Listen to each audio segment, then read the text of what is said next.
Salut Loïc, donc si tu peux te présenter succinctement et nous expliquer un peu ton parcours d'entraîneur. Moi, je suis Loïc Billon, je suis conseiller technique auprès de la Fédération française de voile, et détaché auprès de la Ligue Rhône-Alpes de voile. J'ai 37 ans, marié 2 enfants et j'entraîne depuis l'âge de 16 ans.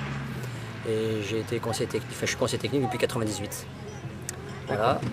Mon parcours, il est assez simple. Dès l'âge de 16 ans, j'ai commencé à passer mon monitorat de voile et à entraîner très jeune en fait, en même temps que je faisais ma carrière sportive. J'ai fait donc de l'Europe et après du 470 pendant 6 ans. Donc j'ai entraîné très jeune et j'ai entraîné tout de suite le 420 pendant pas loin de 10-15 ans. Et en fait, j'ai passé ma formation d'entraîneur premier degré, deuxième degré au sein de la Ligue. Mais surtout, je crois que le plus où j'ai pu acquérir de l'expérience et progresser en tant qu'entraîneur, c'est parce que j'avais une équipe de coureurs très motivés. Et le fait que moi j'ai pu progresser parce que surtout les coureurs avaient une volonté et une motivation très forte. Et on a bâti les échelons ensemble, quoi. C'est-à-dire que moi j'ai pas été tout de suite très à l'aise et eux en fait ont monté les échelons et moi j'ai construit mon parcours d'entraîneur avec ce groupe-là. Et à chaque fois au championnat de France, championnat d'Europe jeune, championnat du monde Open et autres, moi je suis monté avec eux, quoi. Donc voilà. Ensuite, après j'ai eu une opportunité au sein de la Ligue Rhône-Alpes de voile. Un collègue de la fédération est parti à la direction technique et j'ai eu une opportunité de pouvoir préparer le concours de prof de sport et ensuite de passer le concours que j'ai réussi en 1998. Et ensuite au sein de la région, pareil, en progressant les échelons, le groupe qu'on en avait très jeune est monté après en filière olympique. J'ai eu la chance de pouvoir avoir un centre d'entraînement de haut niveau sur la région Rhône-Alpes. Ce groupe-là est monté. On est monté avec lui et puis après ces jeunes-là sont passés en filière olympique. Et donc on m'a proposé des actions au niveau national déjà en 420 et puis après en 470. Et le fait d'être à ce niveau-là, ce niveau de confrontation, j'ai continué aussi à progresser avec le retour des coureurs et puis le retour et l'expérience du haut niveau jeune et après du haut niveau senior. Et puis ensuite la fédération m'a proposé des responsabilités au niveau du collectif France Jeune. Donc là pareil, j'ai eu aussi de l'expérience avec des coureurs de niveau jeune, donc autour de 18-20 ans. Et puis j'ai pu commencer à côtoyer pas mal des collègues entraîneurs nationaux, où en fait j'ai pu avoir un peu des missions et un rôle d'adjoint ou en responsabilité d'action avec les coureurs espoirs, voire avec les coureurs de l'équipe de France. Et à partir de là, on a pu enchaîner et surtout à créer un langage commun, une équipe quoi, en fait, au niveau du 470, puisque j'étais entraîneur 470. Et c'est ce qui a permis aussi pareil de continuer à me former on va dire, au fil de ma carrière. D'accord. Donc c'est vrai que ça fait une grosse expérience et du coup pour toi les savoir-faire de l'entraîneur, qu'est-ce qui est important dans ce métier-là je crois que quand j'ai commencé, moi j'étais en plein comme j'étais en même temps coureur et entraîneur, hein, je faisais le double projet, on va dire, hein, même si j'étais pas forcément prêt à être entraîneur, hein, ça s'est fait, il y a eu une opportunité. Mais je crois qu'au début, en fait, puisque moi les formations à l'époque, elles étaient assez basiques, on va dire, on était sur le rôle de l'entraîneur, mais je pense sur les fondamentaux, j'ai eu l'expérience et je l'ai développé au cours de l'expérience avec le haut niveau. Je crois qu'on était très sur la technique en fait au départ. Et on a commencé à développer et le fait d'être au contact des entraîneurs de haut niveau, je crois que l'aspect tactique, l'aspect vent, l'aspect parcours, l'aspect adversaire, tout ça, je crois que je l'ai commencé à l'assimiler quand j'ai eu vraiment le franc jeune, quoi. Donc là je me suis dit en fait en vitesse on va aussi vite que les autres, maintenant il va falloir quand même tirer les bons bords. Et je pense que ça c'est ce qui m'a un peu manqué, déjà en tant qu'athlète, par les retours que je pouvais avoir, mais en même temps aussi par l'expérience et les retours de la part des formations, quoi. Je pense que là-dessus, on n'était vraiment pas du tout calé, quoi. Vraiment pas du tout. Et comme là-dessus, n'étant pas athlète de haut niveau, n'étant pas en équipe de France et autres, quoi, cette expérience-là, je l'ai vraiment développée par des outils. C'est-à-dire, il y a une dizaine d'années, on a commencé à avoir les GPS. J'ai énormément travaillé avec Bertrand Dumortier et Paul Yachkin sur les GPS et le retour de régate avec les coureurs, et puis bien sûr avec les échanges avec les coureurs, hein.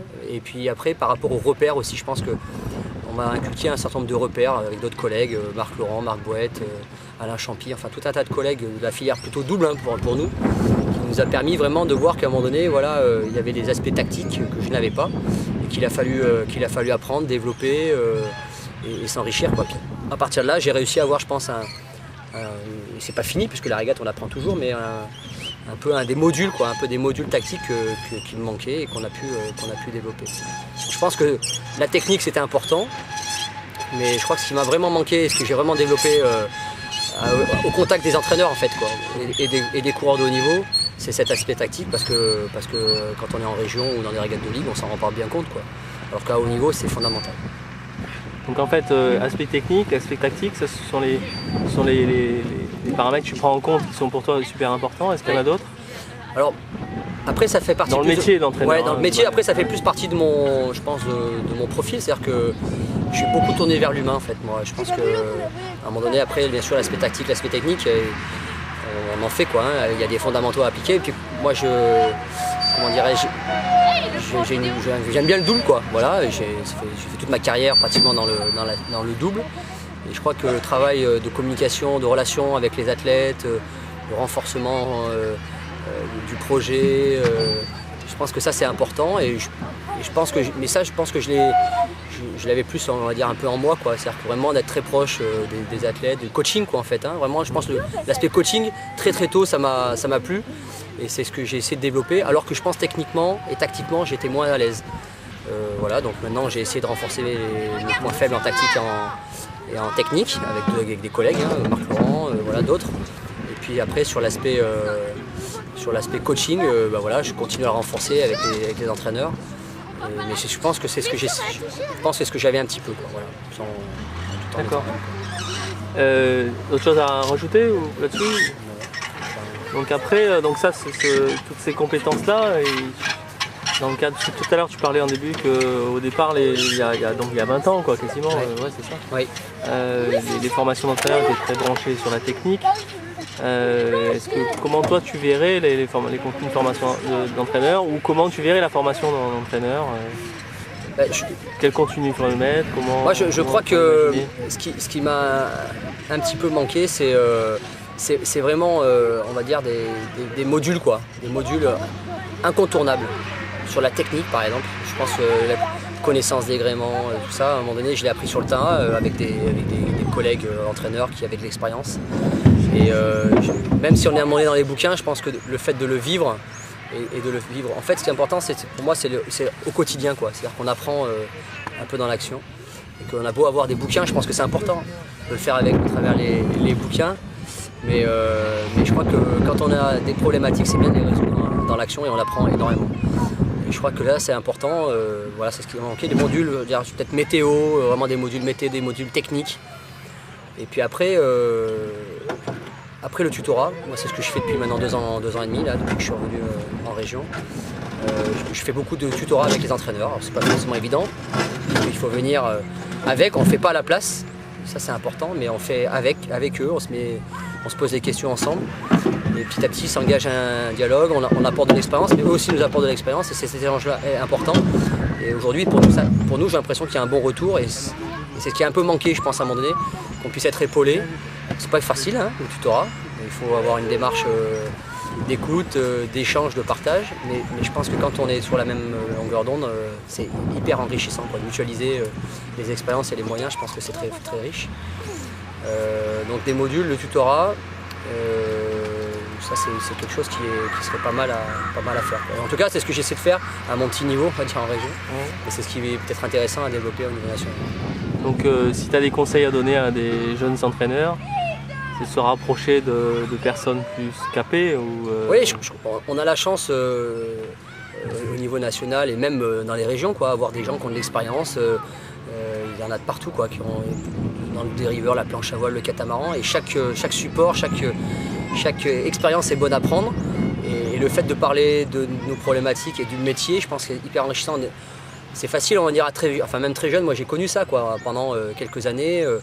On a une équipe, voilà, énorme, quoi, et à partir de là on monte avec elle, et en fait elle on dirait même sans entraîneur elle pourrait réussir, alors qu'à un moment donné il y a des choses sur lesquelles, voilà, les coureurs y pêchent, et ben, il faut apporter quelque chose de plus.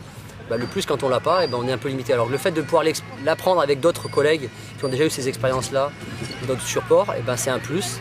Et ça pour moi, le fait de le faire en tutorat et de le faire avec pas forcément un expert, mais quelqu'un qui a un peu d'expérience et de prendre un peu, je dirais, la bonne parole, c'est pas mal. En tout cas, moi j'ai beaucoup travaillé là-dessus avec des collègues entraîneurs nationaux. Et je pense que ça a été un plus, quoi. Je pense qu'aujourd'hui, le fait de moi, d'avoir cette expérience-là, de pouvoir l'inculquer et de m'enrichir aussi avec les autres entraîneurs, je pense que c'est une force et je pense que c'est une bonne voie. Maintenant, c'est une démarche qui est longue. À court terme, ça ne paye pas. Voilà, c'est clair que pour une régate, ça ne paye pas.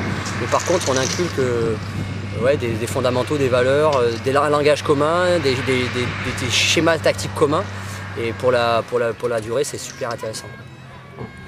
Bon, dernière question, là, parce que j'ai un petit peu de temps. Et bon, après, il faut voir si ça te vient, mais est-ce que tu pourrais nous décrire, par exemple, un moment fort de ta carrière d'entraîneur? Est-ce que tu as des choses qui te viennent comme ça, et où il s'est passé quelque chose d'intense ou de fort, ou finalement qui t'a peut-être permis de passer un cran, ou je sais pas, c'est soit dans la relation avec l'athlète, soit ça peut être, je sais pas, Ouais, alors il y en a plein, il y a plein de moments de carrière, quoi. Déjà les premiers résultats, mais je pense que moi ce que je retiens, c'est les moments de carrière, c'est ce que je vois après 10 ou 15 ans, on va dire, quoi. C'est ce que je retiens, c'est que quels que soient les coureurs qui ont continué ou qui ont arrêté à un moment donné pour des raisons X ou Y, professionnelles, d'études et autres, c'est qu'à un moment donné on puisse reparler, quoi. On puisse reparler projet, reparler, qu'à un moment donné chacun ait pu grandir, en fait. Moi, c'est sûr que les résultats, pour moi, c'est intéressant, c'est bien, mais c'est plus le côté, l'aspect humain qui fait que 20 ans après, je revois des gamins que j'ai eu à 16 ans, je les vois aujourd'hui, on va dire, père de famille, encore aujourd'hui en vol olympique. Et ça, c'est la plus belle chose que je pu savoir. Et je vois ces partages-là, et les résultats, c'est toujours la cerise sur le gâteau. Donc, voilà, je sais pas si c'est plus la formation globale de l'athlète. Ça c'est vraiment intéressant, quoi, parce qu'à un moment donné, quand on travaille, on sent qu'on a bien travaillé et qu'on a réussi à mener les garçons et les filles qu'on a eu et qu'à un moment donné, on voit leur parcours et on voit dans la continuité ce qu'ils ont été et ce qu'ils sont devenus comme hommes et femmes. Moi, ça me plaît. Et en plus, derrière, ils ont eu des résultats, c'est le summum, quoi. Mais je vois aujourd'hui, depuis 15 ans, là, depuis quelques années, puisque je suis revenu en région, des gens qui sont aujourd'hui athlètes en match racing, en vol olympique, ou qui sont même derrière chefs d'entreprise et autres. Et je vois qu'apparemment on a partagé la même passion et je trouve ça pas mal, quoi. Ça c'est bien. Bien, écoute, je te remercie Loïc.